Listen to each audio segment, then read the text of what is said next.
All right, are we good to go, staff? Good to go, council? All right, so the time is 6:17 p.m. I'm calling to order a regular meeting of the City Council of the City of Sunset Valley, Texas for Tuesday, October 18th, 2022. And just as a note for folks that'll be listening to this later, we are having some technical issues with our stream, so this is going to be a posted video for residents and members of the public that wish to review it, but we are unfortunately unable to support streaming like we usually do, and my apologies for that. We will have that addressed before the next council meeting. And so with that, we're going to go into our regular agenda. Council, just as a note, because we do have some, we have the applicant here for agenda item number 13. We also have some items that require our engineering team to support. After we get through staff reports and then any actions which may be considered on consent, I would like to jump ahead to the variance item for 13, if there are any items that didn't pass on consent before we go through those, just so we can make sure that our applicant's time is under consideration. And then we would proceed with any of the engineering items that we need to, so we can make sure our engineer's time is also taken into account. And that includes the executive session item where we're going to talk about the city closeout.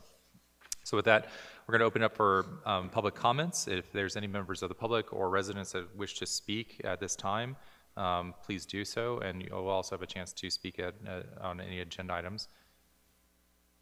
All right, seeing that there's no members of the public that wish to speak, we're going to go ahead and move on to agenda item number 3, which is staff reports, and we'll start. Oh, my apologies, Councilmember Rosengart. I just wanted to update everybody on, a resident brought it forward to me and asked me to sponsor an item, and I did more research on it, so I will not sponsor it. The item is that they want the city to mandate that businesses have to take cash as tender at their place of business. I have done some research. I have eaten at Firebowl Restaurant, and Firebowl will not take cash. They explained that it is a corporate decision, and one of those decisions came because, number one, COVID, and because they had had break-ins where their restaurant was totally destroyed, and they found that once people started learning there was no cash there to steal, there were less break-ins. So they're not going to be doing cash anymore. It's credit card only.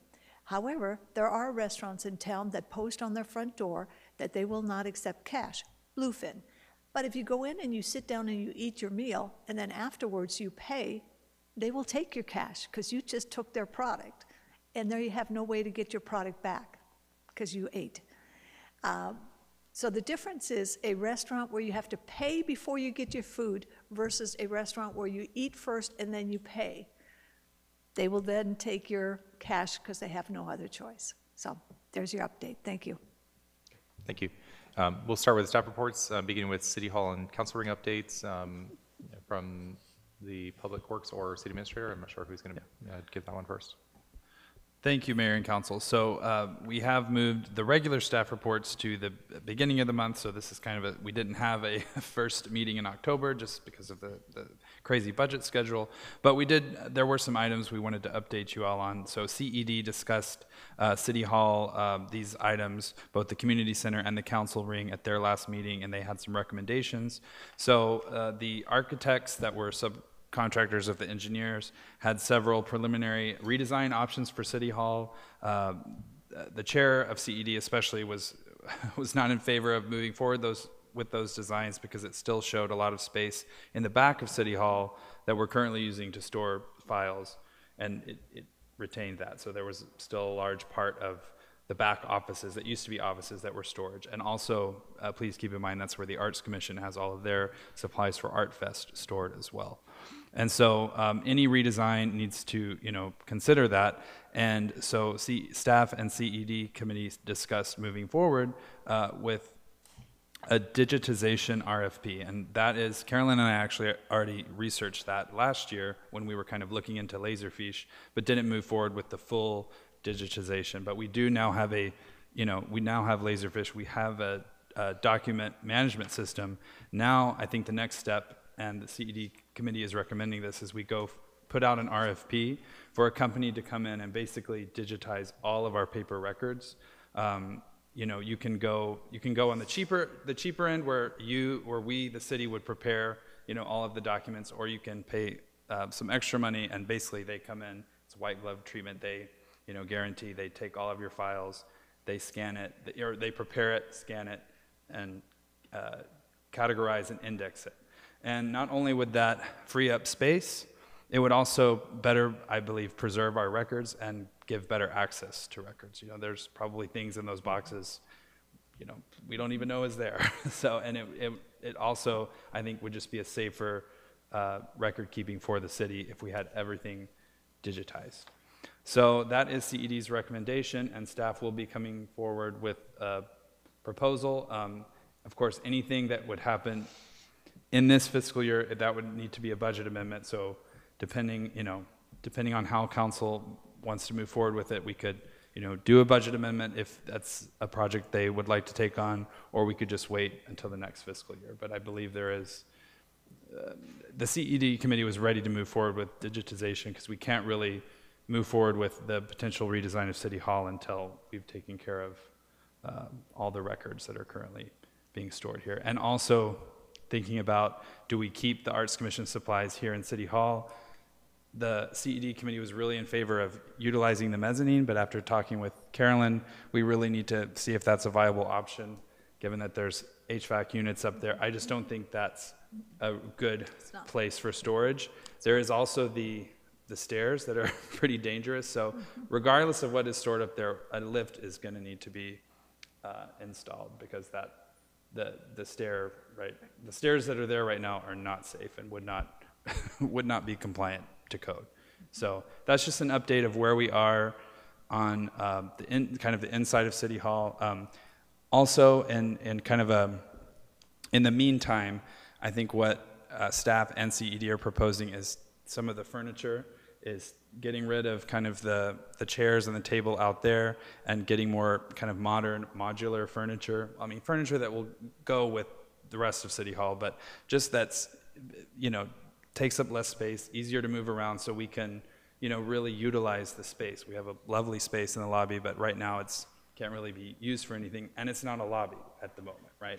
We would like, this is now being used for event spaces, like National Night Out.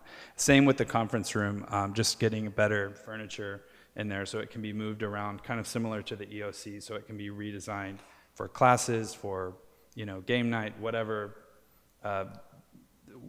use could be. That we believe that will kind of be a stopgap until we have time and resources and funding for a larger City Hall Community Center redesign. And then there's the council ring. So currently, the council ring that's dedicated to Francis B. Underwood is located near the spot of the former City Hall, and it was, when was it struck by a vehicle? Early? Oh, okay. So yeah, it was struck this year by a vehicle. So as you can see, there's stones missing. Public Works has stored the stones, so we have the stones, but we haven't moved forward with repairing the council ring yet. Obviously, there's going to be a cost to it. We will receive some insurance money from TML, but we think this is a good time to discuss potentially moving the council ring. Is that really the best location for it? Or it could be that's where we want to keep it. We just need to put, if we want to keep it there, we need to do something, to potentially not have this happen again in the future. The original plans of when the city facilities project was underway, the plan showed the council ring being moved to, we call this the front of City Hall, but it's kind of a misnomer, but the Jones Road side of City Hall, there's a space right just kind of north of the flagpole where it was shown in the designs.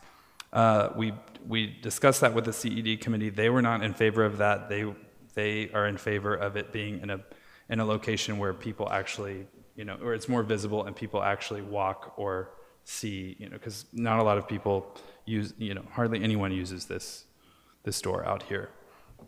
So there was discussion of putting it possibly somewhere, we call it behind City Hall, kind of around the trailhead or maybe around the community garden. There's also this space right outside City Hall right here where the former fountain, now planter, is. However, we do like to have events. This porch right outside here For example, National Night Out, that's where the band was set up and playing. We've had movie nights. So putting the council ring right outside here could potentially be intrusive for those events. So just a lot of things to think about. And so I guess we're just kind of wanting some direction before we move forward with anything. So any comments or questions from council on I know I said a lot of information, but any questions on anything we've discussed? Councilor Rosengard and then Councilor Reitz. The first thing I would do is put 3 4-inch bollards right in front of the council ring, and council is C-O-U-N-S-E-L. Oh, yeah. I was told time and time again, it's not council. Not legal counsel. Yeah. You guys are the council. So I would put 3 bollards in front of that so that it doesn't get damaged again. And before we consider moving it, it costs more to move it than it does to rebuild it. So if we ever build another one, I would recommend we build it near the retail area so that we have people play with it, learn about it, because it's very unique. It still works. You can go to the center. I was just there on Sunday. You can go to the center. You can still hear the echo of your voice in it because of the circle effect and the stones, the way they're put together. But even with what's missing, it still works beautifully. So I would leave it, and I would simply consider if we would want to do something in the future, we do it near the retail. Thank you. And let's see, what else was there? Oh, and 3 4-inch bollards would cost $485. Sierra Fence, 512-560-6940. Free commercial there. Councilor Reitz. Yes, so I would not put it in front of or by Jones Road. I think that's a complete waste of money.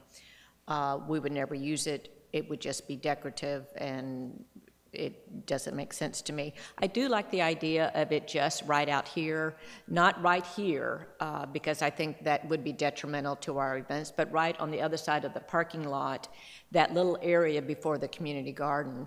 I think that could be used, and I think we could utilize that in city events. It could be an area to sit in. You could do a little roast marshmallow kind of things in the middle there and do all sorts of, it could be utilized and bring that whole area more joined and give us a little more space for events. So that's what I would do with that. That would be my recommendation. And I like the idea of some more modular furniture there that we can reconfigure and some new furniture in the conference room, some new chairs and stuff that it's comfortable for committees and council and others to be there and such. So, thank you. I was going to ask Matt or Carolyn if we know how much we're going to receive in insurance money from the TML. Any estimates? Okay. So that also may factor in if we receive enough insurance money, it may allow us to cover the cost of any rebuilding or moving it. And my preference would be certainly not to utilize the space here because we take advantage of it for so many community events. And the out front is just kind of just sliding it laterally versus, really making it more integral to some of these events. And I think there is enough space there where we do that, or if, alternative might be something in Upper Cougar Creek if we're going to be doing some exhibits there. But Councilor Rosengard. Just to repeat, again, it was going to cost more to move it than to build a brand new one. Right. So right now, just as it is, it's acting like a bollard. It's keeping vehicles from driving into the Public Works building. A bollard is a car barrier. So if they don't drive into this, they're going across the grass right into the building. So it's happened twice now. So just letting everybody know. Mayor Pro Tem. Yeah. Perhaps the study that they were doing about open space gave it to us a good idea. If I was doing this as a business, I will try to tie with something that is historical from this place. We have one sinkhole, and we have also the cave. And close to the cave, we have a good property in Brody, 6401. I think it's 6401 or 6405. So that property, 5 acres, they are so close to the cave that is below the bridge. And when I try to say that is how you can attract the public The public, they would say, oh, that was from the Indians, and that was this and that. It's historical. And also in that place, they have caves. And so I think that we need to have something around to create that will bring people. So that areas, they are not bad, and it takes time. But at this moment, with that study, this is one of that locations. Then the people, they can came, and if they will find other kind of things. So for attraction, I think that is good, and for importance, because nobody's using that in that place. We have years and years, and nobody's using that. So, and I think it's important. So I suggest that. Thank you. And if I could ask staff if we could ask or get the amount that we'll get from TML and have that number so that we can factor that into budgetary concern. We'll need that number before we move forward on any proposal, and so we'll have that number, and we'll kind of have a list of, keeping it there as is with potential barriers, and then I think we can scratch the idea of moving it in the Jones Road side of City Hall, but maybe explore options of putting it further back. Okay. All right, meeting and event reminders for October 2022. Sure, thanks, Mayor and Council. I'll be brief. So just as a reminder to really all residents, it's listed as a joint committee workshop, but really any resident can attend, and that is this Saturday, the 22nd, here at City Hall in the council chambers, 10 a.m. to 2 p.m.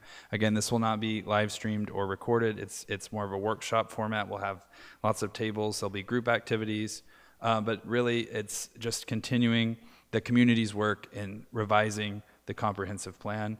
We're going to be doing some future land use map and kind of city visioning work, and also what are we calling areas of areas of discussion where there's kind of maybe potential conflicting comments in the public comments of the proposed revisions, kind of working through some of those areas before it moves on to the next step, which would be zoning and legal review. So just some events that are happening in the city. Just as a reminder, we've got the Daisy Dash Run Sunday, October 23rd, and there are there will be some traffic disruptions. We'll be sending out eye contacts and other messaging to residents, but just be aware of Jones Road and ERW traffic redirection, and PD will be assisting with that. And then jumping down the report, the following Sunday, so Daisy Dash is Sunday the 23rd, the JDRF One Walk, which happens at Tony Burger, but there'll be a lot of traffic for that. That will be Sunday, October 30th, the day before Halloween, and there will be eye contact notifications going out to residents as well. And then if Carolyn wants to discuss Arbor Day. Oh, it's too short.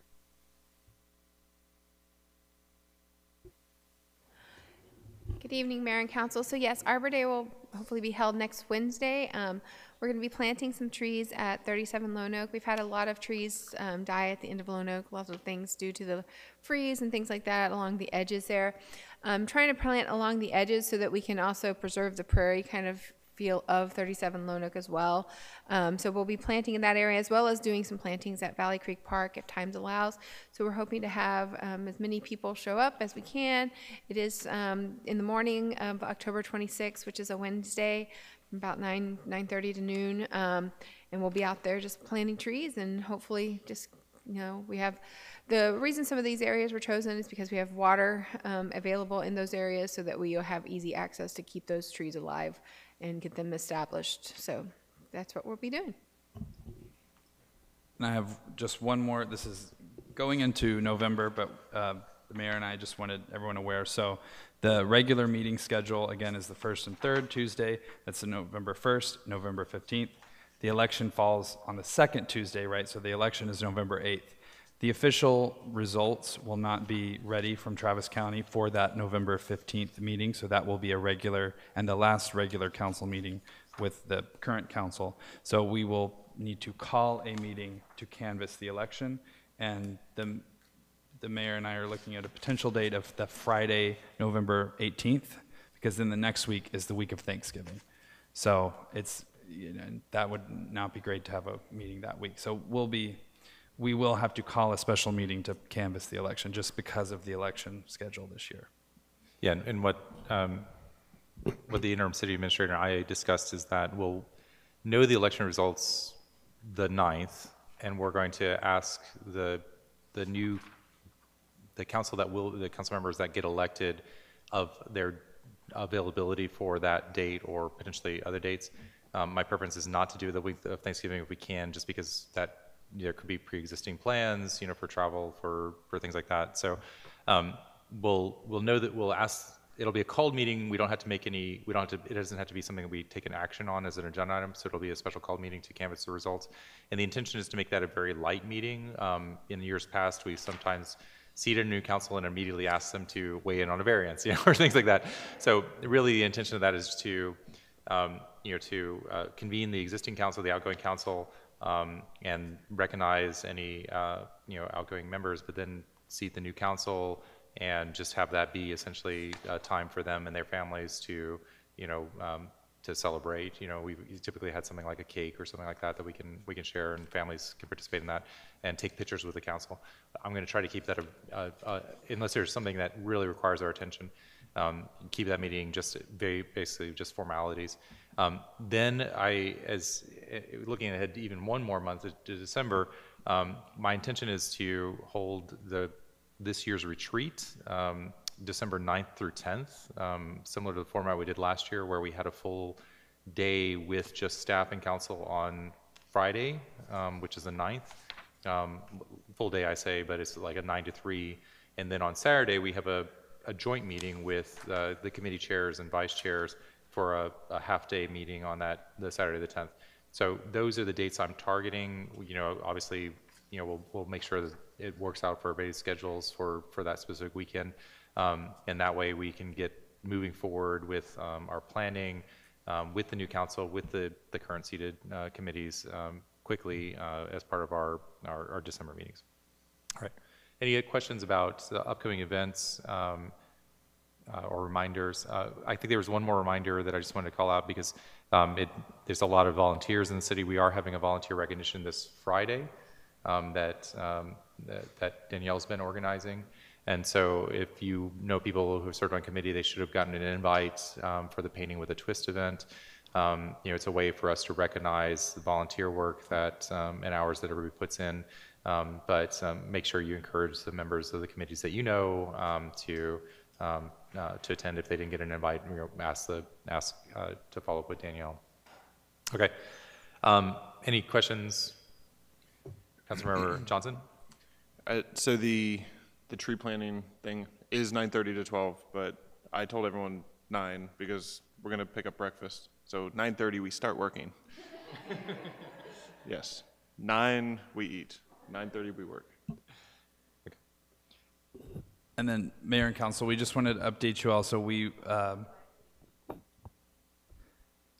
by ordinance, we are supposed to be making a committee quarterly report, so we will be bringing those back. Carolyn and Mayor Pro Tem Carmona put together the Public Works Committee report, so we'll start going back, and rather than having a bunch of reports on one agenda, we'll space them out. So another committee will be reporting at the next meeting. So whose responsibility is that to put that together? So it's the council liaison, and then they can of course work with the staff member. Yeah. So and I think the most helpful thing is just going back, working with the staff member, going back through the minutes. What were the committee discussion items and any action items or recommendations? So I'll help you with CED and. Yeah. Councilmember Rosengren? We used to have the quarterly meetings for your committee, and it used to be the council liaison reported on the dais. We never did the council liaison report in the committee. Then it switched to where we were reporting in the committee, and it kind of fell by the wayside at the dais. And now it looks like we're going to be doing both. Yeah, it's still in the ordinance to do these, so we should. Oh, your mic's off. I know that it's in the ordinance to do a quarterly report here, but let me check and was. see if there's a liaison report required, but I think that might have been one of the new things added, because there were like eight items added about kind of saying what the council liaison's duties were. So let me look at that. Okay. So, but Carolyn's going to give a brief overview of the Public Works Committee report. So yes, we're starting with the Public Works Committee, and I went just back through March. I know we haven't done these in a while, but I went back about 7 months. Of course, the Public Works Committee has been very busy doing CIP-related stuff and reviewing different projects and different plans and different things like that. Really busy doing mostly that kind of work. And now they have some new things that they're going to be kind of looking at in the future. Of course, they'll still be reviewing CIP stuff, but also looking at that long-term infrastructure planning, the pavement management program. And one of the things that kind of we had talked about at one point is the water and wastewater ordinances and making sure those are stronger and have more, I guess, teeth to them in some ways. And so those are some of the future projects that committee will be working on. And if Mayor Pro Tem Carmona has any other things he would like to add. No, I think that, again, they used to be quarterly, and as Member Rosengarten, she mentioned, used to be here. We don't used to do reports in the committees. And according with this, I think that this is important as a records. And this is a brief discussion of the meetings, but if you are reading this, that will help.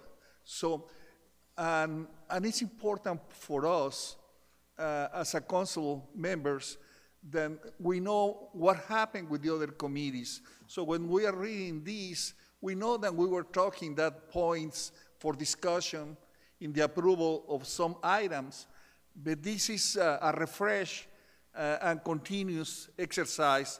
And for the public, they can understand the importance of the committees, because that is a job that is made at the committee. So I don't want to say nothing more. I think that the head of department of public works in reality has a lot, and it cannot be only possible if they don't have the support of the engineering. And the long term and the pavement management, I think that they will be excellent. And with the ordinance, water and wastewater, I don't want to put too much fire, but members of the city council, we still, with I think 18 septic tanks. So if we are a very environmental city with 240 houses and less than 700 people, I think that we need to make an effort to reduce that septic tanks. Some in the ATJ and some inside of the city. But that is critical, and that needs to be in the water and wastewater ordinance, and they need a lot of our support. So this is what I try to say, and thank you. Thank you. Any questions for the Public Works Committee quarterly report? Mayor, I did pull up just for Councilmember Rosengarten. So this is out of Chapter 31. So it does say in the kind of the council liaison's roles, it says advises the committee or commission on the most recent council action or activities related to the committee or commission. So that's what you all have been doing in the report. And then down here for number 5, it says the liaison shall provide a quarterly written report to the council. So. Okay. All right. Any other questions on staff report? All right. We'll move on to agenda item number 4, which is council consideration of agenda items for approval on consent. Councilmember Rosengarten. I move to approve on consent agenda item number 5, which is 9/27/22 minutes with corrections. Number 6, Arbor Day. Number 7, policy for social media. Number 8, rebates. Number 9, RFQ for landscape architect. Number 10, public works projects that have been planned and talked about for years. Number 11, Vehicle for Public Works and Admin. Number 12, Arts Commission, member resignation. Number 14, lift station with fence modification, i.e. no custom fence. All right, so the motion is to approve on consent items number 5, 6, 7, 8, 9, 10, 11, 12, and 14. Council, does anybody want to pull one of those items for discussion? Councilmember Johnson? I was gonna second. Okay. All right, and Councilmember Johnson seconds those. All right, all those in favor of approving on consent item number 5, 6, 7, 8, 9, 10, 11, 12, and 14, say aye. Aye. All opposed, say nay. It'll, sorry. Councilmember Johnson? This is after the vote. I was gonna say something. Oh, you want me to go through this first, or do you want to say Yeah, something? sure, go All for right. So we approved on consent item number 5, consider an act on approval of the minutes from September 27th, 2022 regular meeting with corrections as submitted by Councilmember Rosengarten. Approval of the, item number 6, approval of the proclamation declaring October 26, 2022 as Arbor Day in the city of Sunset Valley. Item number 7, approval of a social media policy for the city. Item number 8, approval of an ordinance amending Chapter 42, Comprehensive Conservation Strategies and Rebates as recommended by the Planning and Environmental Committee. Item number 9, approval of a request for qualifications for landscape architecture and urban design consultants. Item number 10, approval of releasing the Sunset and Lone Oak Trail water line and roadway improvements, Jones Road Drainage Project, Highway 290 wastewater line, and ASD customer conversion projects for bid, and dedicate the right-of-way from the city-owned property at 37 Lone Oak Trail to create a compliant turnaround at the end of Lone Oak Trail. Item number 11, approval of the purchase of a 2022 Ford Escape for administration from Mac Hayek Ford of Georgetown for amount not to exceed $30,000. Item number 12, acceptance of the resignation of Ruth Piper Hudson from the Arts Commission. And thank you, Ruth, for your service to the city. I know that you've done many volunteer hours with the city, and really appreciate it. And I know you've done great work, so we really appreciate that. And then item number 14, approval of the following items for the Stearns Lane Lift Station Rehabilitation Project. Acceptance of the bid by Prota pending a modification to the fencing portion of the project. Approval of the purchase of equipment by Austin Armature Works in an amount of $27,201 through a cooperative purchase agreement. And approval of an ordinance amending the fiscal year 2022-2023 budget for the project for the increased cost from the bids. And then with that, before I read our proclamation for Arbor Day, Councilmember Johnson, did you want to say something?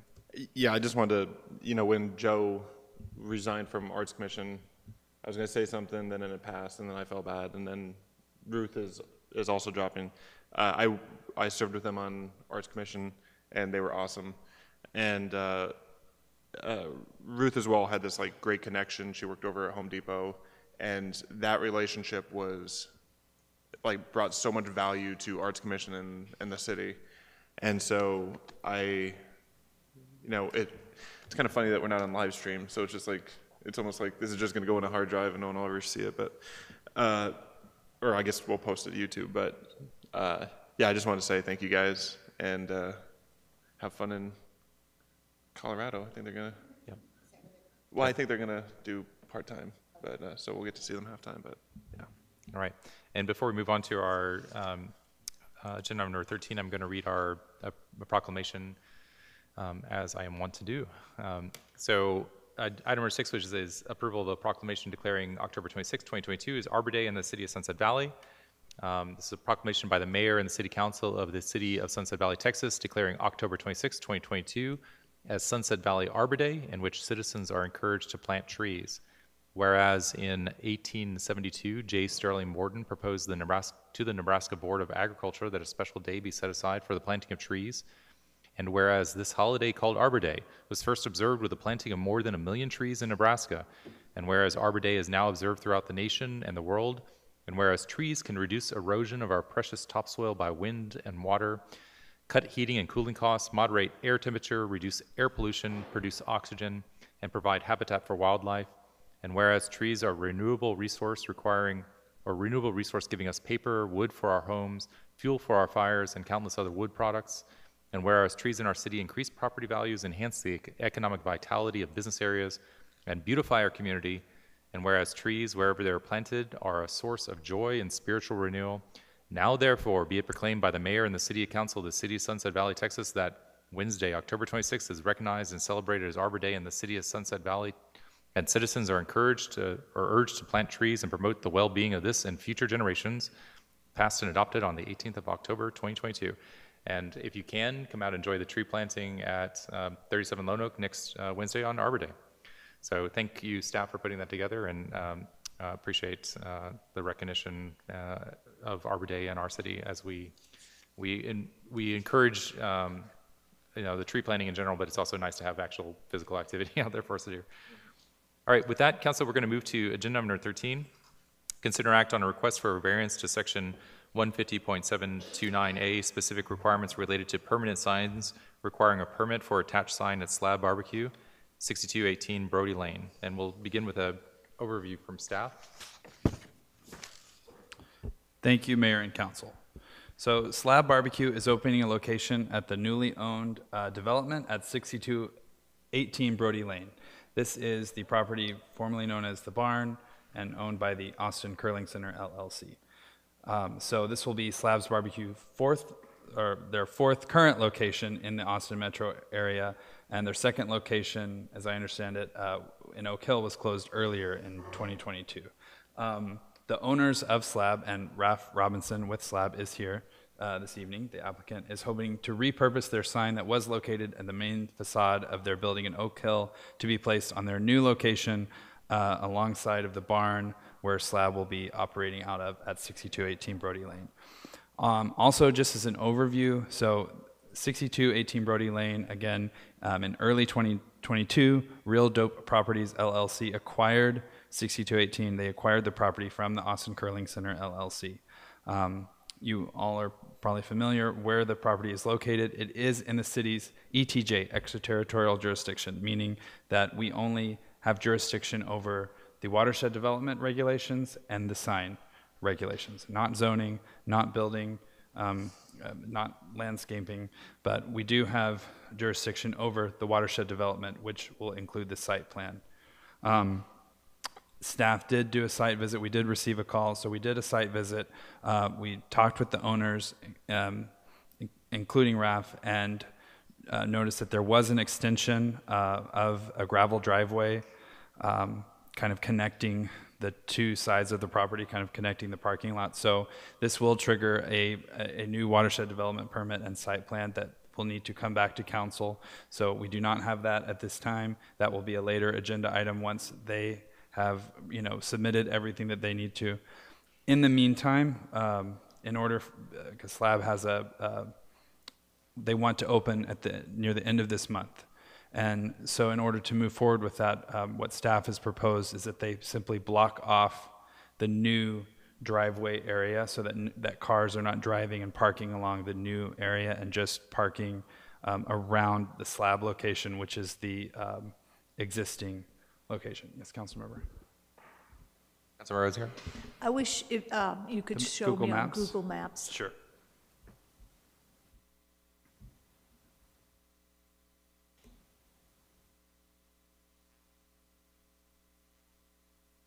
So, one moment. Oh, you guys are already on Google. Congrats. So, and actually Google is showing Slab where, so this is the house. So the pool is no longer there. And again, this is not what we're discussing tonight, but we're just kind of updating you, and we'll see a site plan in the future from the applicant. The pool is no longer there. It is now just entirely mulched, and I believe the planned use for that is a seating area and then Nomadic Beer Works is planning, they're renovating the house, and that is a planned kind of beer garden, coffee shop, kind of, they're pitching as a neighborhood kind of bar, coffee house. So this is where, this is the existing site, right? So there's been an extension, a gravel driveway extension along here where the cursor is. We have asked them to basically just block that off, and that cars in the meantime only park around where Slab will be operating. Okay. Because this part of the business is not open yet. It's not ready yet. Okay. So, Thank you. and any other questions on that before I move on to the sign variance? Just a quick question, because I know the last time that the curling center or the Duns came before the city, we did approve a site plan which included parking essentially where your cursor is. Is that correct? Like there was an extension of parking past the stones where the gravel is right now that we approved for additional parking. Is that? That is correct. But they never implemented that parking, correct? Yeah, that actually, staff is still researching that, and that will actually be a part of, so when the new owners submit their site plan, staff will have all of the action. Okay. And, and past plans from the Duns, but the last,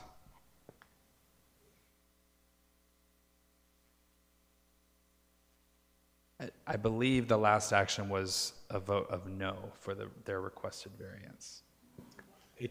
I'll do research on this. Yeah, we'll have to, again, staff, we do are still research. researching, but, and Carolyn already did, for the last time the Duns came before council, she did a history report, so we'll just use that report and add any additional council action or, Okay. council action that was But at least the way the site is designed right now, there's a set of barrier stones at the end of that, or the edge of that gravel on essentially the west side of the gravel there, that are still there, right? Is that correct? Those Yes. boulders, yeah. Yeah, sorry, I didn't mean to catch you off. Mayor and council, this is Raph Robinson with Slab, so. So many people. You walk up to it, boom, it goes on. Is this on? Okay. Yeah. So yeah, those big boulders are still there. At the north end where he was showing where the kind of connected driveway is right there, we've put some temporary fencing there so that you can no longer Okay. cut through there. Great.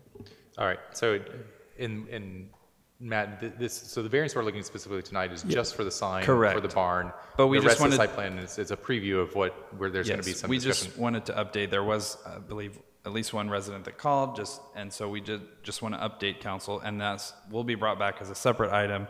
But Raph is here tonight as the owner of Slab, and Slab is a tenant of Real Dope Properties of 6218 Brody Lane. So really the only thing that's listed and the only thing taking action on tonight is the sign variance. So I'm happy to go into the sign variance. Basically, here's the sign, right? It was larger when it was in Oak Hill. I believe it said "and beer," so they removed that section of the sign. But according to our sign code, here's where it did not comply. The sign is not located in the middle 75% of the single plane facade. The logo height is 48 inches, and according to the code, it can only be 125% of 28 inches, so it can only be 35 inches. The sign uses exposed lighting with LED channel logo and letters, not reverse channel letters. So our sign code specifically prohibits front lighting. It's supposed to be reverse channel lighting. And then finally, the sign is 7 inches off the supporting structure, as opposed to in our code, it's supposed to be between 3 and 5 inches off the supporting structure. And I'm going to go ahead and scroll down to the plan again. So that first part of the code, so it's not in the middle 75%. Obviously, there's a window there. So, and then the sign is 7 inches as opposed to 3 and 5 inches. It is, unlike a lot of signs that are in our shopping center, it is located there. It's over a roof, right? The way that this barn structure is, it's not over a walkway. It's over basically, essentially another roof. But Raph is here.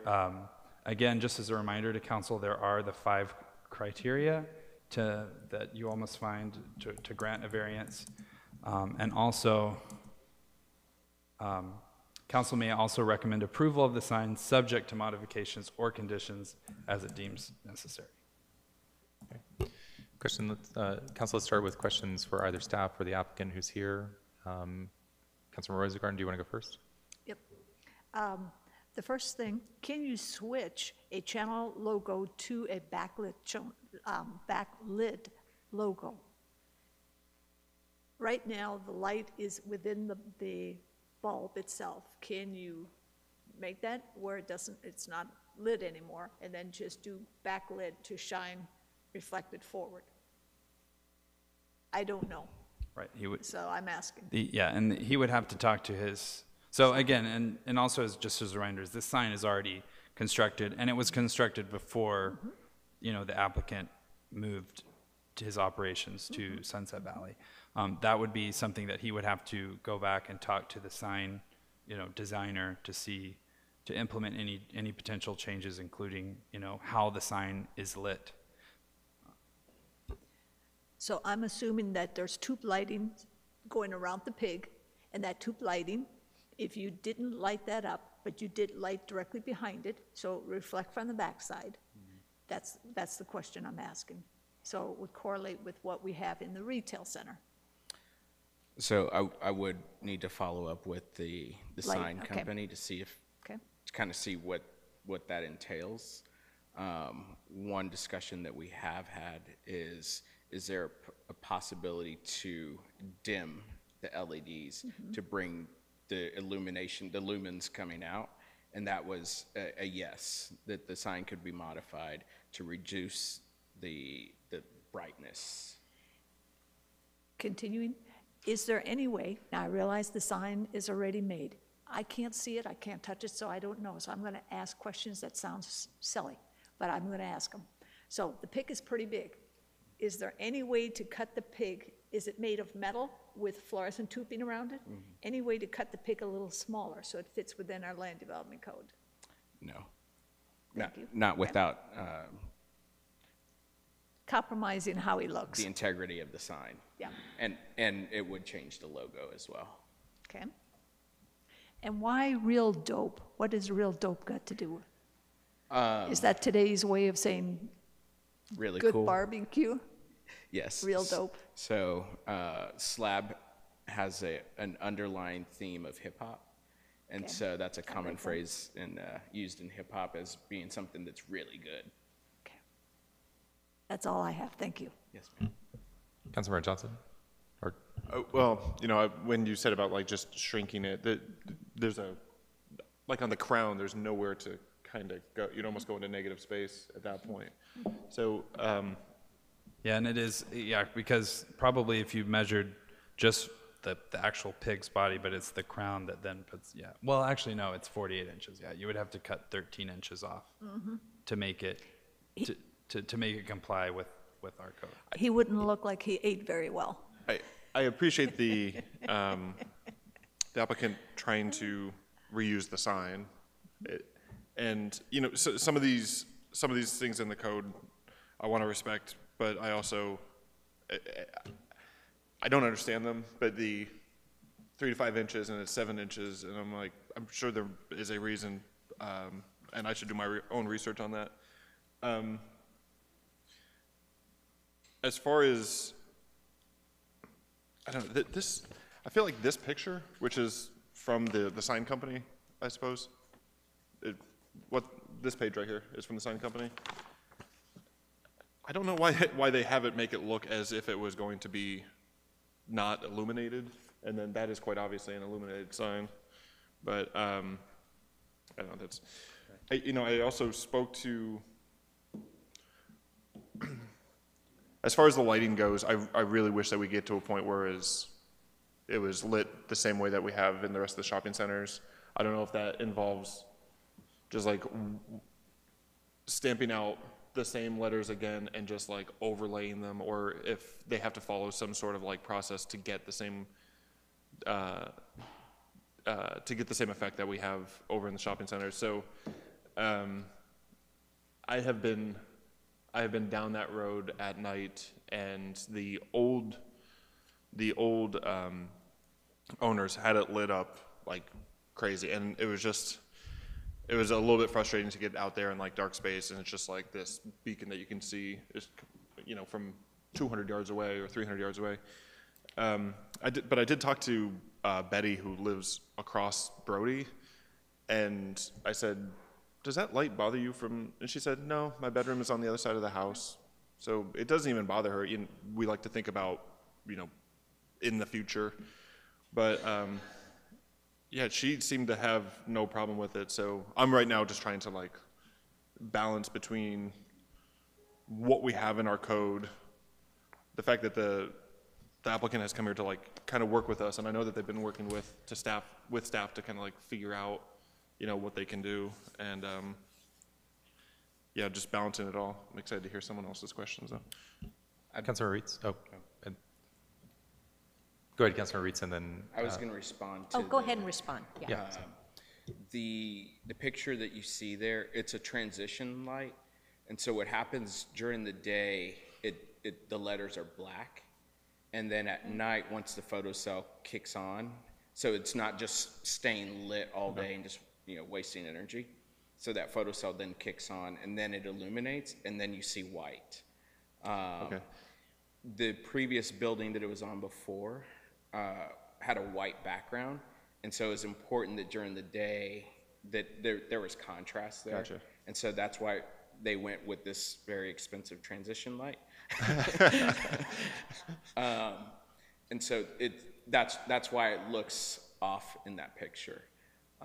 And then another piece, I realized that Sunset Valley's trying to move to dark sky zone, and I currently live in a dark sky zone. And so some of the things, with lighting going up, being a consideration, the overhang of the roof comes quite far over the sign. So the uplighting is almost non-existent. I kind of tested just around the other night just to see what it would look like. And then the parking lot lights with, I believe, the previous owners, the way that they had them positioned were not, they should be for safety in that parking lot. I'm not exactly sure what the thought process was behind how they were positioned, but they are positioned out towards the street, which is not really providing, I guess there is some safety, but the intent is to point those down so that they're, again, trying to be respectful of the dark sky piece of it, being able to point the lights down rather than out. Councilor Reitz.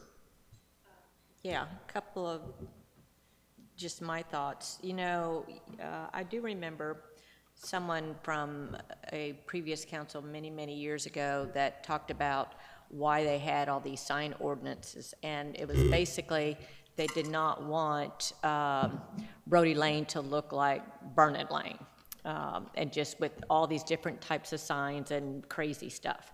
So we have these shopping centers that are very consistent and very conforming.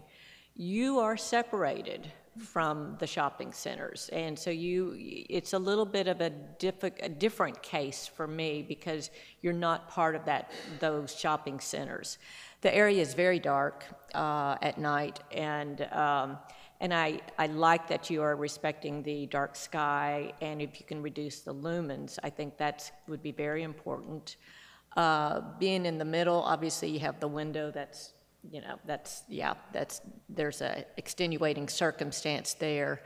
I kind of like the creativity of the sign versus just so bland and here's a plain thing. And as a business owner, one, signs are very expensive. and I know that. And two, it is part of your marketing. And you, thank you for educating me on real dope. I didn't know that, but I'm sure most people do. And I like the creativeness, and I think that's an important marketing standpoint. And in the end, the city will benefit from you being successful as a business person too. So I guess in all, if you could work at getting the lumens down, I like the fact that there's an overhang. The light's not going everywhere. And so I think it's something that I can live with. Matt, and then Mayor Pro Tem. And this is, I think this could be a consideration for council, and this is a question for the applicant. So, Raf, what are your planned operating hours, and would the sign that, at what time would the sign go off, or could that be, possibly part of the negotiation? So we will close at 9 p.m. So Wednesday through Sunday, we'll close at 9, at Sundays at 6 p.m. And so we actually just discussed all of our signs have timers on them. Just, we don't want to be wasteful in terms of energy. There's no point in having signs on at 3 a.m., 4 a.m. And so, I believe that Nomadic, once they open, will probably stay open till either 11 or midnight. And so I'd imagine, for marketing purposes, we'd probably want to keep the sign open on until about 11 or midnight, but I don't see any reason to keep it on past that. Mayor Pro Tem, you wanted to speak next? Yeah. I think that I need to come back to understand. When you have that, the color slab is yellow. So with the light, will change from yellow to white? Just the letters. Okay, so, The slab, the yellow always stays yellow. okay, so with the other sign used to be white, right? So that is white. Okay, but the other in Brody will be yellow. That's yellow. Is yellow? The word slab is yellow? Yes. Wow. I think because there's more surface area in the text of the slab, it probably just looks a little bit brighter than just the trim pieces on the outside. Because you say that for me, no. But that's okay, no problem. Looking that, now you say that the black will be white because it has a special sensor. So you have some special sensor that black, when that will turn on, will be white. Okay, and the chain, when they say that has to be in the middle, if I can go to the picture that you have in gray, then they propose in here in Brody. So in that picture, can we center just a little, please? Okay. So this is a graphic that you have, or this is that you have at this moment in your place? The sign is not there, but the building. The building is in that way with that windows? Okay. They modified the building, right? Because don't used to be in that way. The windows. Or used to be only one floor, and now it's 2 floors, right? No, it was Still 1 floor? Yes. Only they put the window on the top to have light? Light. Exactly. Okay. And at that time, they didn't came to the city to see the rules for signs, because at this moment, one rule needs to be in the middle, but now this is to the left. So sometimes, I think that in some places, they have to ask to the place what kind of regulations do they have. And then I try to say at this moment is that we used to see that place that they used to build, or they used to do something before consulting the city. So sometimes I don't believe that it's fair for you that you need to pay, but for me, I think that it's important And I remember one person that we went to his town, and we have some power when we went to that place.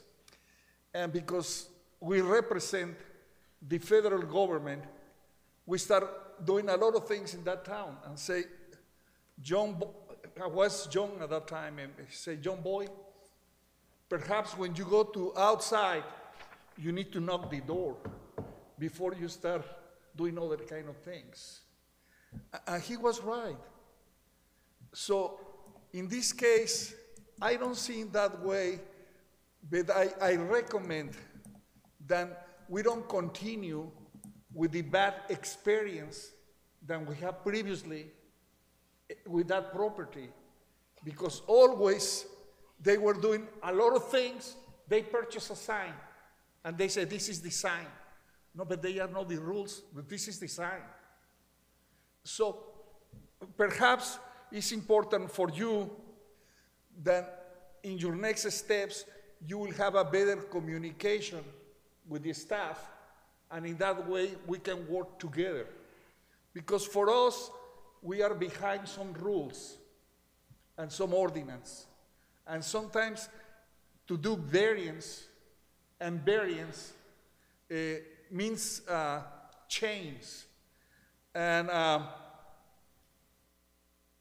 at this moment, I agree that we are total different. This area or these signs with the other signs that we have. But the rules that we have, they apply for both. So we need to start thinking now that perhaps that doesn't mean too much. But in long range, we need to take that in consideration, because I think that we will have more development in Brody. I am afraid. And I think that we need to be sure that they follow that. I don't want to give it to you a hard time. And I appreciate that you are investing in our town. And I believe that will be a nice job, a nice business, because we don't have that kind of business. But I think that we need to work together. And in a few words, welcome, and I hope that that will be good for everybody. Thank you. Councilmember Johnson. Could you, you said something about nomadic there that maybe I misunderstood or whatever. So would you leave the slab sign on while nomadic was open? Or no, like when nomadic gets a sign, they'll stay open, they'll leave their sign on until they close, but yours will close at yours will go off at your closing hours. I would like to keep our sign open while any business on the property is open, which nomadic is the other business. Okay. Just so that there's visibility if even if we're closed, for people to be able to see, okay, slab is here. Yeah. You know, while they're parked in the parking lot. Mm-hmm. And I guess due diligence is I think what you were referring to, right? And in terms of finding out what the codes are. And unfortunately, in our due diligence, we were told incorrect information. We were actually told that we didn't even have to apply for a sign permit. Thankfully, I was able to reach out and found out that that was not the case, because we would have had to sign up and then probably would have looked even worse. Like, to your point of saying, we did it and then said, hey, we did this, now grant us a variance.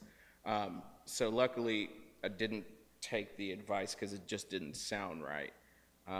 But you know, at the end of the day, we're trying to utilize a sign that was already existing. And trying to conform it as best as we can to the codes that you guys have. Right.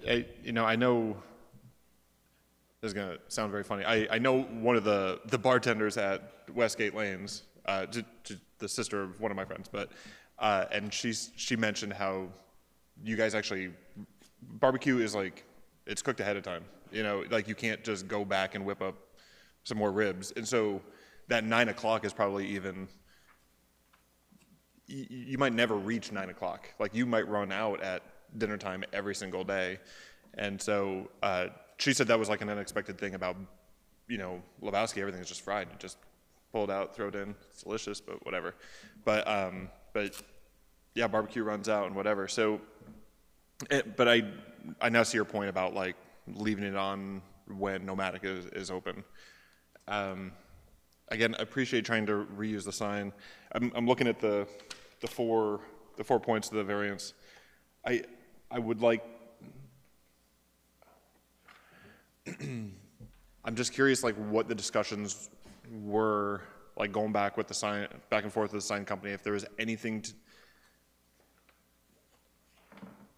if there was anything that could be done to that sign to make it more like the rest of it. Like, I get you guys are set back from the road a little bit more. You know, I'm actually fine with it being bigger than normal because, like, it's a 40-mile-an-hour road. Like, you need to catch some eyes. In that line of thinking, I'd probably even be more inclined to be okay with the sign. And I really want to see it up on there and on at night, you know. So I guess what Wanda had suggested about just lowering, yeah, like bringing it down, and they said that that's a possibility, and hopefully not too costly. Do we have a target for lumens or a target? Right. This sign also here, this picture, when Alfonso said that he didn't think that yellow was yellow, it was in fact white, it's because the camera shot is kind of overexposed. And so it makes the sign look probably way brighter than it's actually going to be. That's my interpretation of that picture. Like, it just looks like it's... And were there a lot of other lights on in that location too? So, you know, there's just brightness probably around the sign that's not going to be necessarily... Like, in my mind, I'm weighing, like, the spirit of why we have the letters the way that they are in the other, or the signs the way they are in the rest of the shopping center, with the Thomas J. Henry sign that, like, lights up the other side of 290.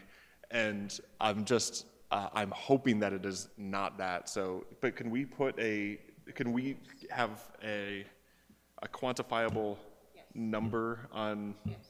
Yeah. So, but the thing is, like, you're talking temperature or lumens? You could do both. I don't think we want to do temperature because it's like, it's a white sign. So, like, we don't want to have this kind of sleepy, warm sign. If it's got to be white, it's got to be white. Do we have a way to measure the lumens? Or generally the just sign for compliance purposes? Yeah.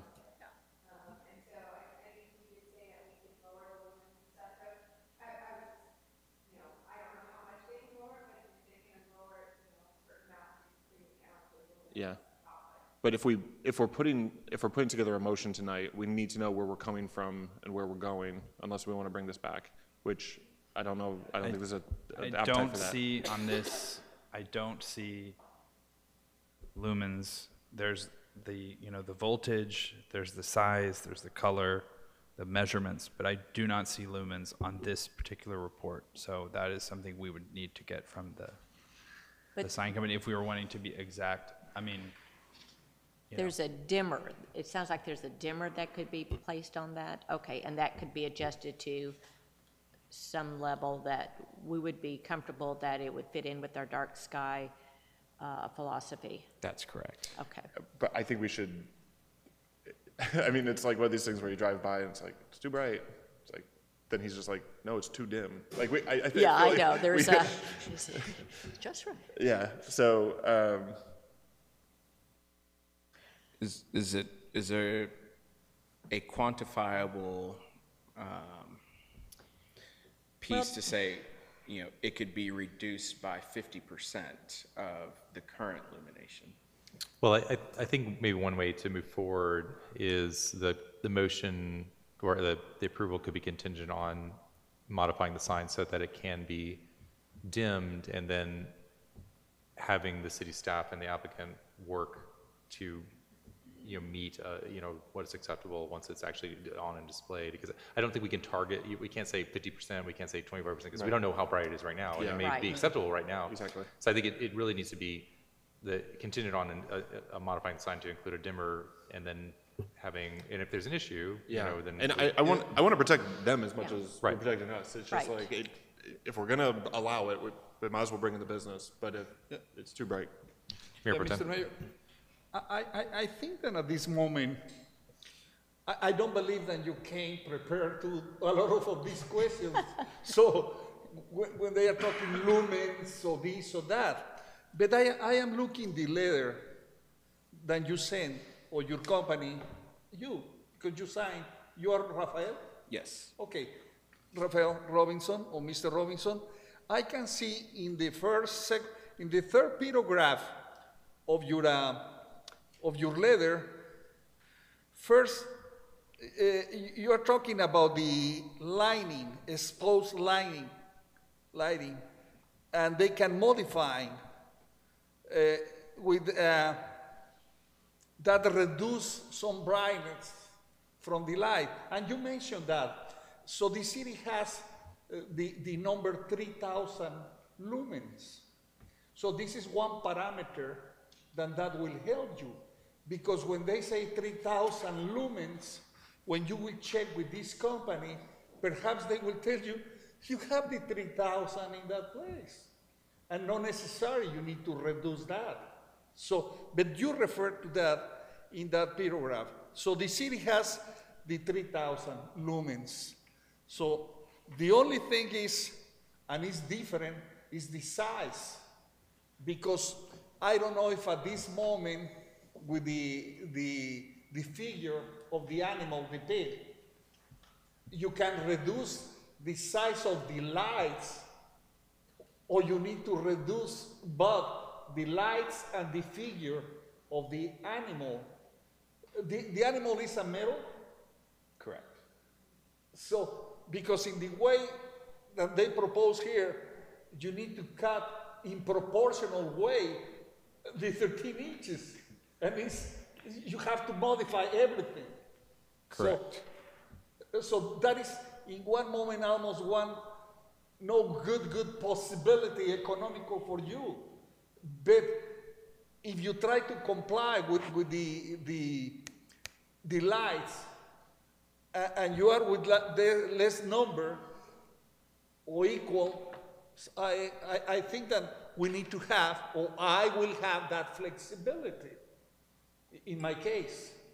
But I think that if I will request to you that you need to change the size, that will change everything and will be expensive. And maybe one of these signs is in a couple $1,000, more than $2,000. So, so this is a lot of sandwich that not necessarily you have.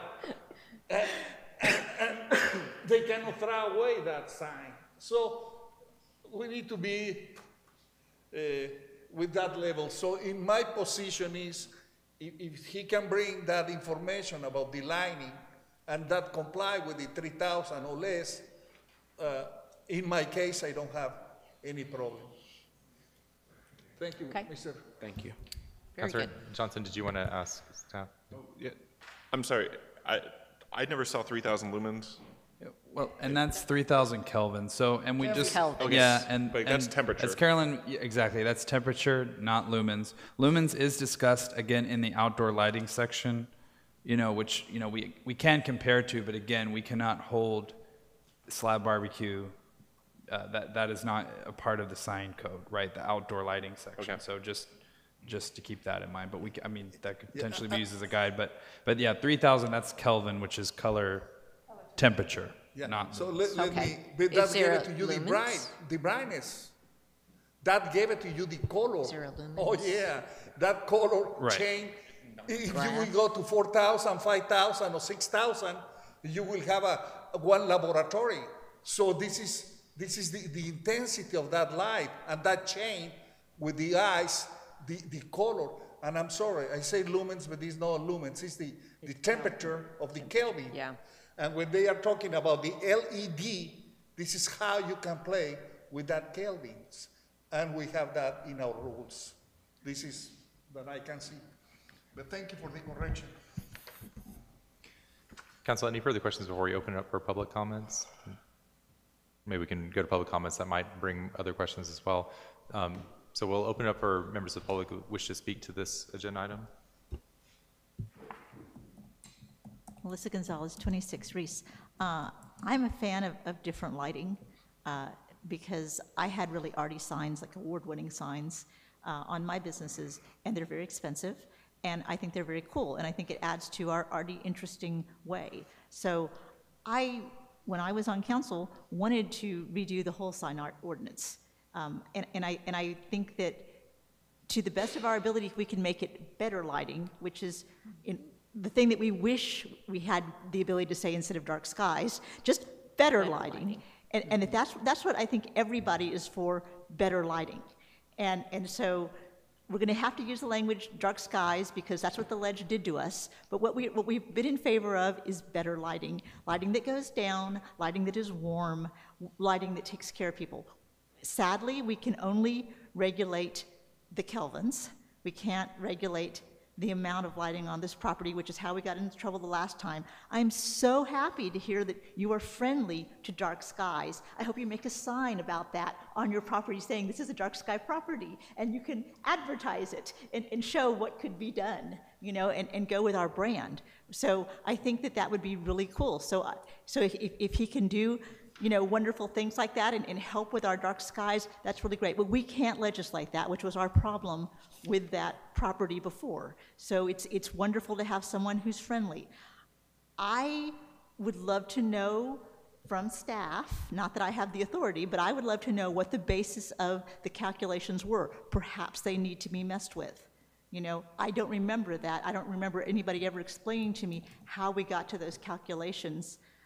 We don't want overly large signs, but maybe it's time to revisit and at least see what our rationale was for those calculations. Maybe that's a thing that we should look at, that we can deal with. So just as these things come up, that's the thing. We're all sitting here and we go, we don't know why we use that calculation. We know that there's science underneath why we have the kelvins that we have. We have science for that. I haven't heard anybody give me a rationale for how we came to those numbers, that it has to be this size. And so I think that's a really good question that you brought up, Councilmember Johnson. So let's look at that and just flag it, because we want to keep, as these things come up, we want to flag them. And I think let's do that. Councilmember Reitz had talked about how we wanted to get people to be friendly to our goals of lighting. So when we have someone, and as an environmental thing, and this is our brand, our town is environmental. So when we can get someone to partner in our environmental brand and whatever you can do with that, that's wonderful, because that pushes our marketing of who we are. That this is an environmental tree city, dark sky, all these things. So we appreciate that. We cannot make you do that part, but we would appreciate your partnering with us on that. And I am in favor, given where that is personally, since it's shielded from the top, that's taking care of the going up. And I'm in favor of art. This is an art piece. I don't think it's ridiculously larger than what we could do. I think it's justifiable. Not that I get to say anything about that. But I would also like to see what other, from council, what other better lighting options can we add to our code? You know, where we're still going with better lighting, but let's just like start tasking where we're still technically dark sky, thank you, state of Texas, but better lighting in all our options that all these other cities, from Enchanted Rock all the way down to Bee Caves, are using. There's now a menu. We know that major shopping centers like the ones in Hill Country Galleria are going dark skies, and there are options that are available to us that we should have, that are available to them, that should also be available to us. Thank you so much for your time. Thank you. Councilmember Johnson. So, Thank you. the Can we not put anything into the motion about lumens?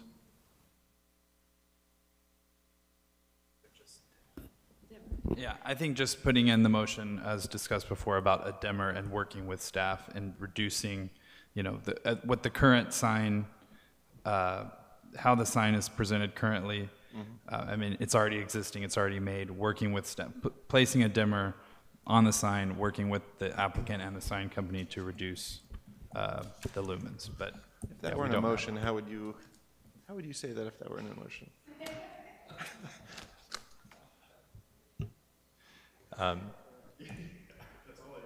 So, yeah, if you wanted to add a condition, if you wanted to propose a motion for approving the variance, you know, with the findings, with the condition of modifying the sign to add a dimmer to reduce the brightness and have the applicant work with staff on meeting a, you know, essentially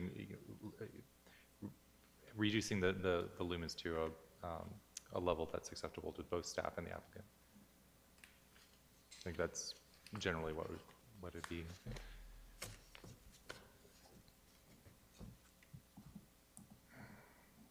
God, this is gonna be terrible.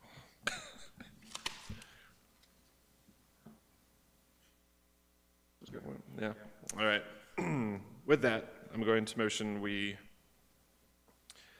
approve the request for a variance to section 150.729A, specific requirements related to permanent signs requiring a permit by Slab Barbecue LLC for an attached sign at 6218 Brody Lane with the conditions that they install a dimmer on the sign and work with staff to find the right lumen output.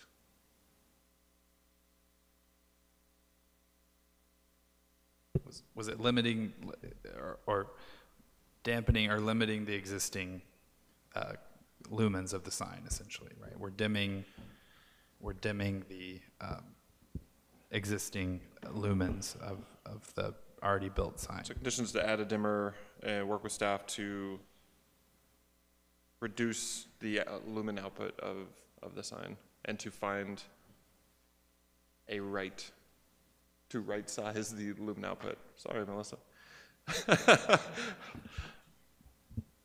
Yeah, and again, yeah, I believe it's a part of the motion, but just working with staff before the sign is installed, that, you know, working with staff that it's an acceptable lumen, acceptable output before the sign permit's approved. Can we ask the secretary to read back what you made out of that mess?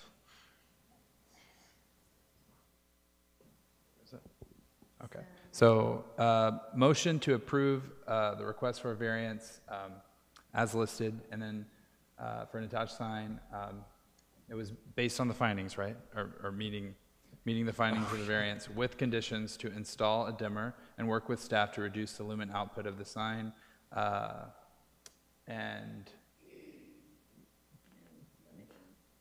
limiting. Okay. What was that last part of the motion? It's working with staff to find the appropriate or an acceptable lumen output before the sign permit is issued and the sign is installed. There we go. Couldn't have said it better myself. Is the applicant okay with that condition if we approve the variance of installing a dimmer and working with staff to find an acceptable lumen output for the sign? Absolutely. That's more than fair, and I'm appreciative of that. Thank you. Is there a second for the motion? I will second. All right. Any further discussion? All those in favor of approving the variance with the findings and the condition to install a dimmer and work with staff on the acceptable lighting or lumen output for the sign, say aye. Aye. Aye. Aye. All opposed, say nay. All right. Well, welcome to the city, and looking forward to enjoying your barbecue in the new location. I have enjoyed it before, and I would encourage you, just as Mayor Pro Tem says, to work with city staff proactively. You know, we want to have a good relationship with all of our businesses, and I think it's a chance for us to reestablish a good relationship with that site. So thank you very much for coming in and working tonight. All right. So council, that'll take us to, I would like to move to our executive session items so that we can make sure that we are cognizant of our engineers' time. That's the item we need them for before going back to agenda item number 15. So could we get a motion to move to executive session for agenda item number 16, which includes the city facilities project closeout as well as the pending litigation item. Councilor Reitz? Oh, your mic, sorry. I move that we convene into executive session pursuant to Texas Government Code Section 551.071 and Texas Disciplinary Rules of Professional Conduct Section 1.05 to consult with legal counsel concerning city facilities project closeout and pending litigation. Right, is there a second? I'll second. Right. All those in favor say aye. Aye. Aye. All opposed say nay. All right, we are we are moving to executive session at 7:43 p.m. and we will reconvene in open session before taking any action.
Into open session. We do not have any actions to take after our executive session, so we're going to move on to our last agenda item, which is agenda item number 15, presentation and possible action on a single full-time receptionist administrative assistant position for both the Administration and Public Works Department. And if we can get an introduction by staff for this item. Thank you, Mayor and Council. And Carolyn is here as well. This is kind of a joint admin and public works request. So we are envisioning when the staffing changes happened during COVID-19 and the layoffs occurred at that time in 2020 and transitioning to 2021, the administrative offices basically moved from the existing City Hall building over to Public Works.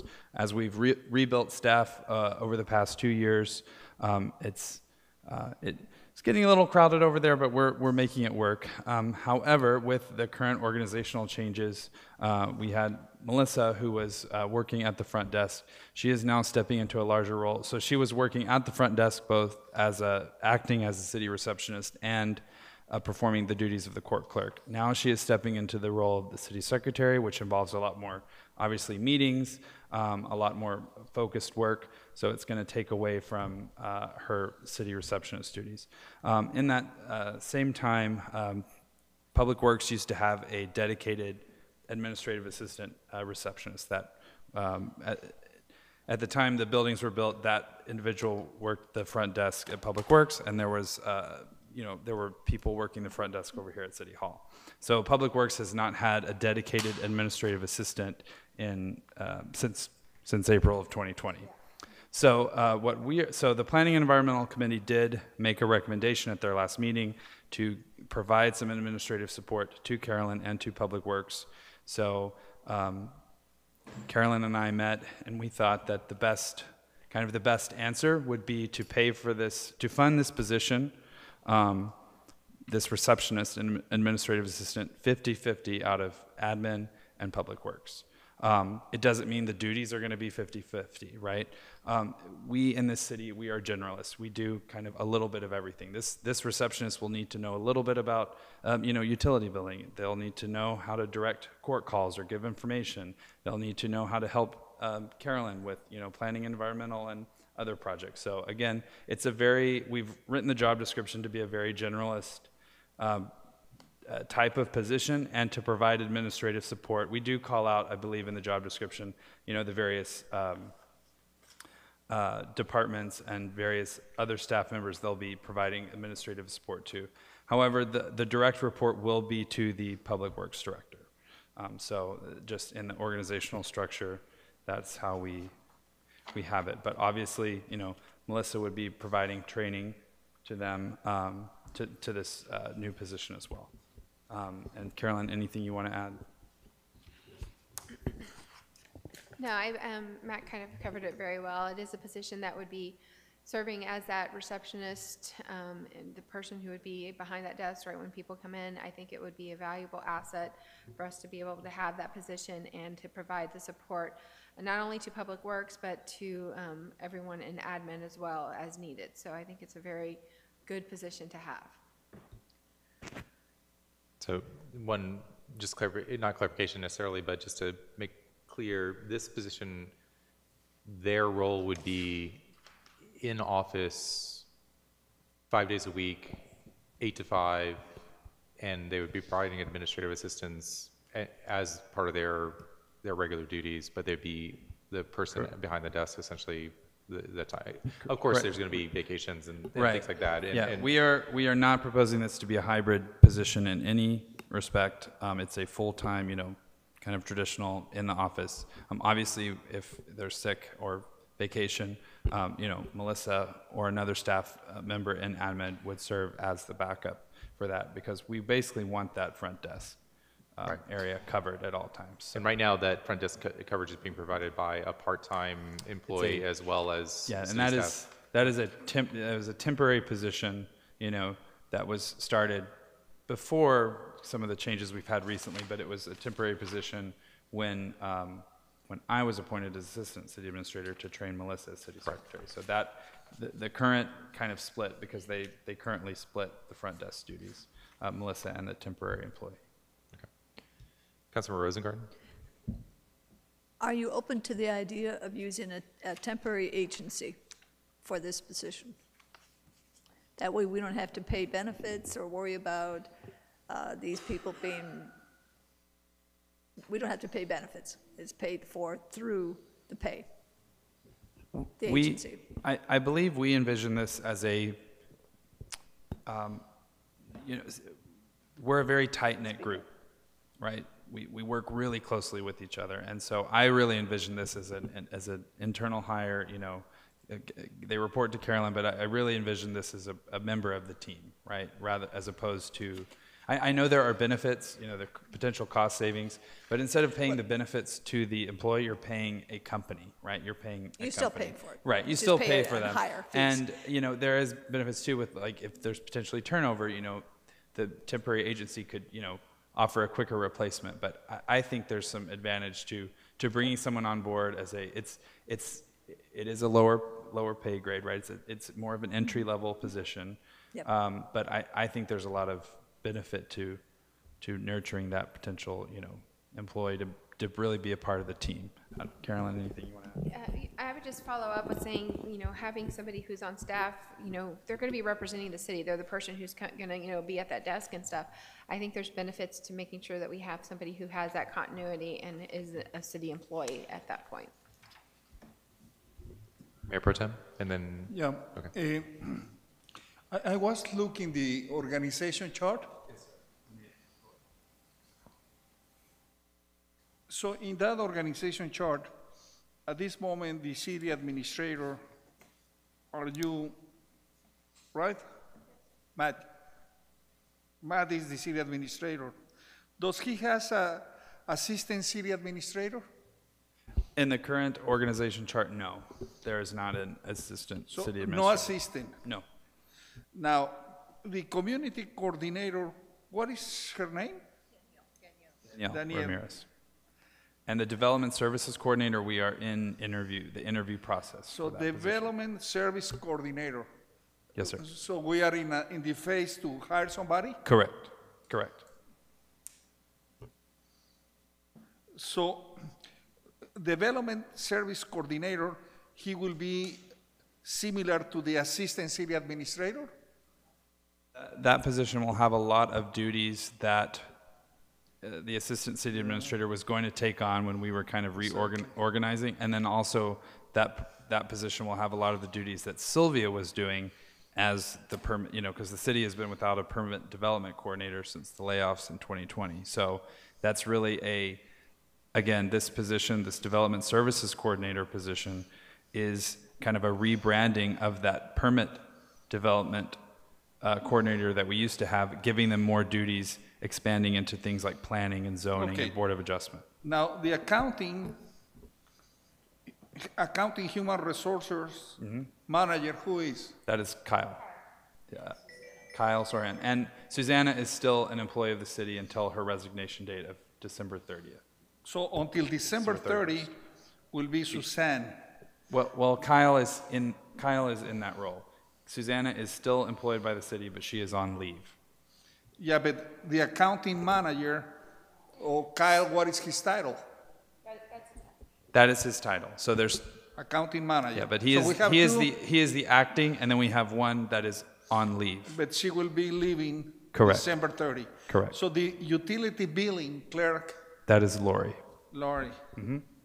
So city secretary, court clerk is Melissa? And correct, and she has not been appointed. So appointments of the city secretary by ordinance happen at the first meeting of the seating of the new council. So whenever that will be, after November 15th, Melissa So- will be appointed as city secretary. So who is the receptionist administrator? That's the receptionist is the proposed position. Is no Melissa. Well, currently she serves as the receptionist when she is working at the front desk, when she's not attending to other duties. We have a temporary, Barbara Wilson, we have a temporary receptionist right now. So in this organization, Melissa, she will continue as a city secretary, court clerk. And you will have a new position of receptionist, administrative assistant? That is correct. Okay, so that is a new position. It is a new position in this organizational structure, but what we did is we took kind of, there used to be a city receptionist position many years ago that worked up here, right? And then there was a receptionist and admin assistant that was specifically for Public Works. So rather than trying to tie it to one department, even though it's a direct report to Carolyn, this person is going to provide administrative support to the Public Works and the admin department, and kind of gatekeep for both of those departments. So now they will be 6.5 administrators. So the administration department, Will be 6.5? 6.5, correct, 6.5 FTEs. Who are you And- cutting in half? I'm sorry? So now you will have 8 people in Public Works. 8.5? 8.5, so it would be 8.5 in Public Works and 6.5 in administration. And you have in the police more or less 15. 14 or 15? 15. That's what I counted. 14.5. I'm sorry?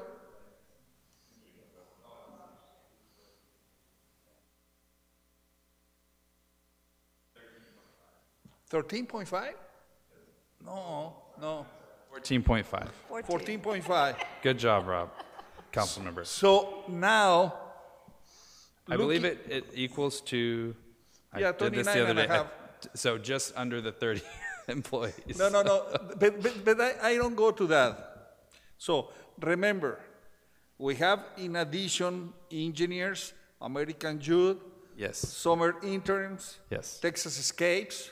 So this is a good power. Now, looking you, in reality now, do you think that with the 6.5 administrators, we will have enough support? Because we need to understand that if we plan to attend meetings, vacation, sick leaves, holidays, maybe they are only 5 fingers, and we don't have more, so when 6.5. So I think, I don't disagree than the situation of today, but this is why I ask, do you have assistant city administrator? So you say, no, basically development service coordinator will have some of that activities. Well, I think that we need to be very, very careful, because if we try to have some educational or professional development, into head positions, Public Works and city administrator, we don't have some backup, and we need to be careful. Because if one of your, at this moment that you are playing together, but if one of you needs to leave, will be a little weak at that point.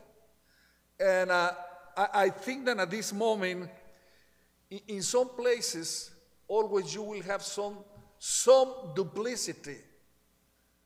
So in that way, if somebody is moving, the other will help. So if you are leaving 1 week for training, who will be helping the heads? Who will be helping the police and the Public Works?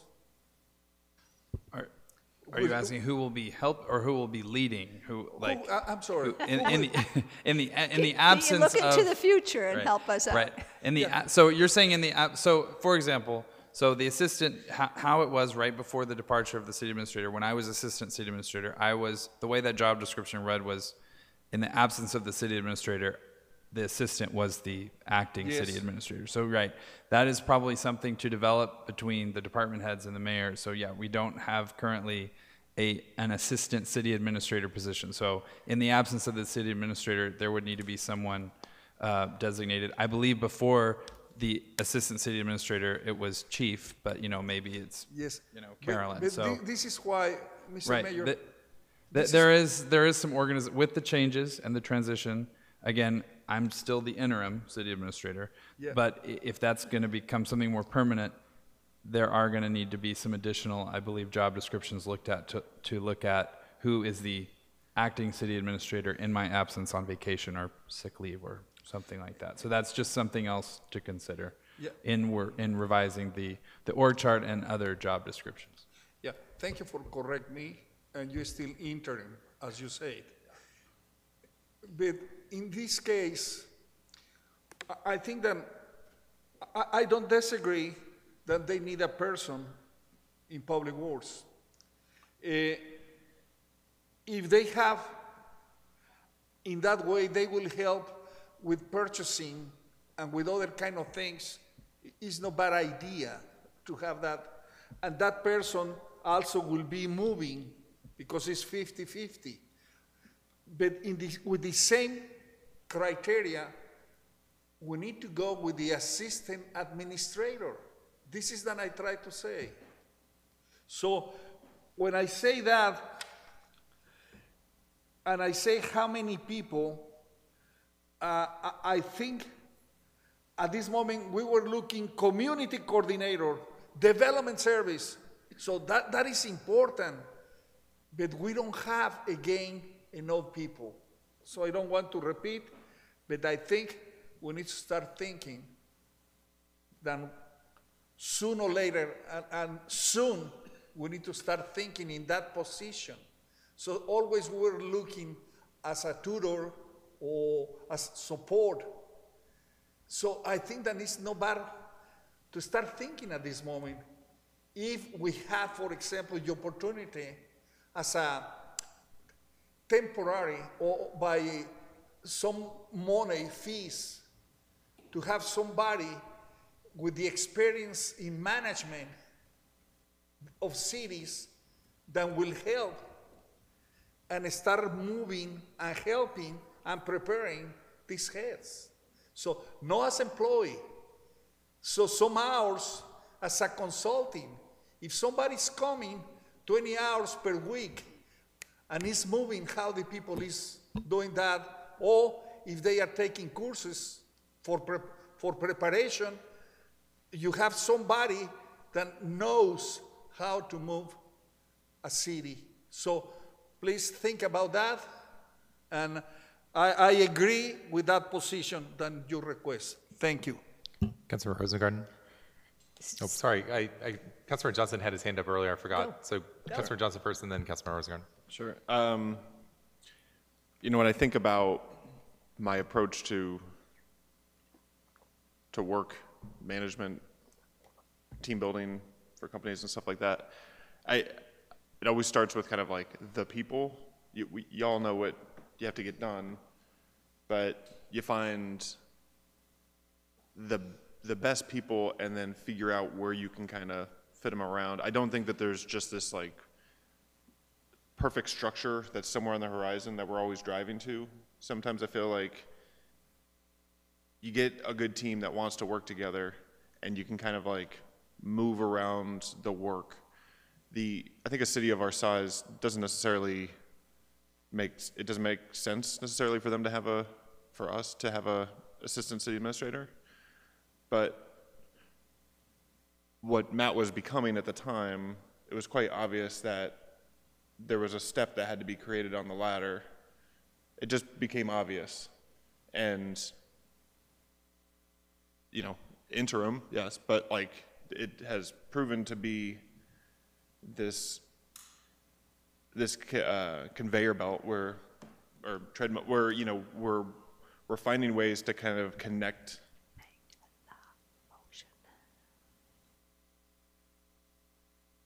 I'm just going to finish, sorry. But so we have two examples of our system of like bringing people in at kind of maybe, I don't want to say lower rungs, but kind of like, stepping stones and them moving up and excelling at what they do. And so it doesn't bother me that there's no assistant city administrator. They say that they need a full-timer.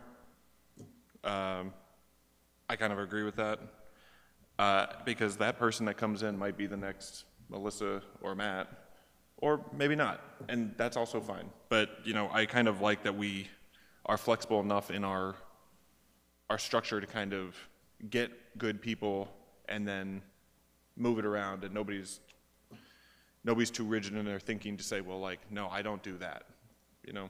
Anyway, I wouldn't want to take headcount away from Carolyn, but I don't know what duties, like how much kind of, that's a lot of people to manage, you know what I mean? So maybe you're cool with it. I don't know who else would take it besides like Kyle, but like, anyway.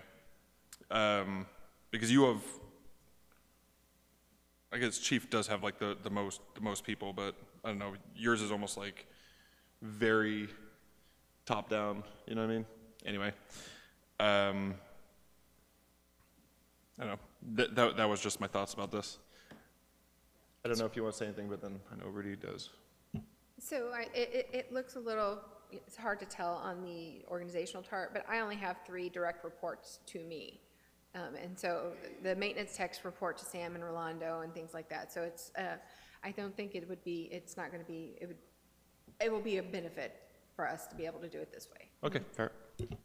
Councilor Rosengarten and then Councilor Reeds, unless you want to defer to Councilor Reeds. Okay, Councilor Reeds. I just want to make sure that we are continue to push back on our committees, that we are not acquiring new work on projects that the committees come up with that are not necessarily sanctioned by the council, so that we are, that this position is not someone like that. So if we can just continue, and it's hard to push back sometimes, I know.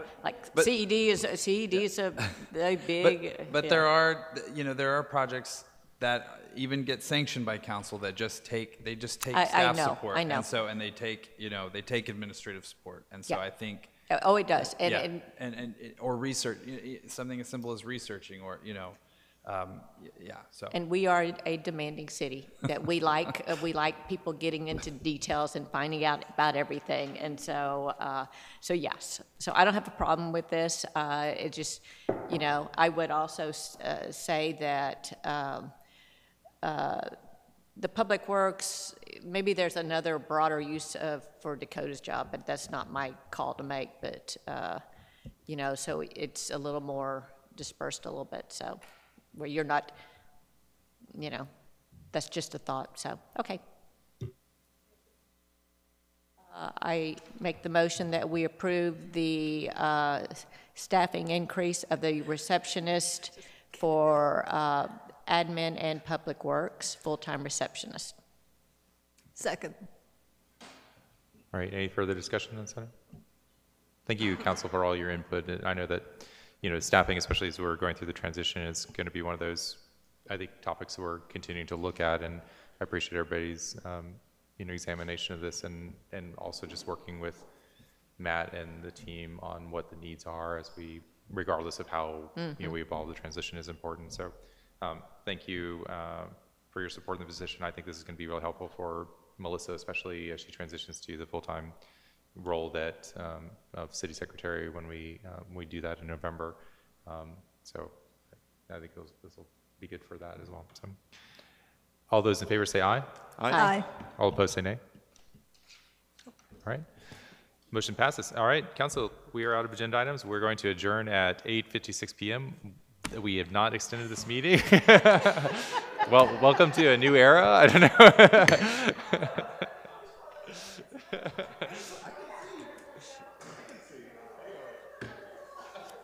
See, Melissa, you run a very efficient meeting.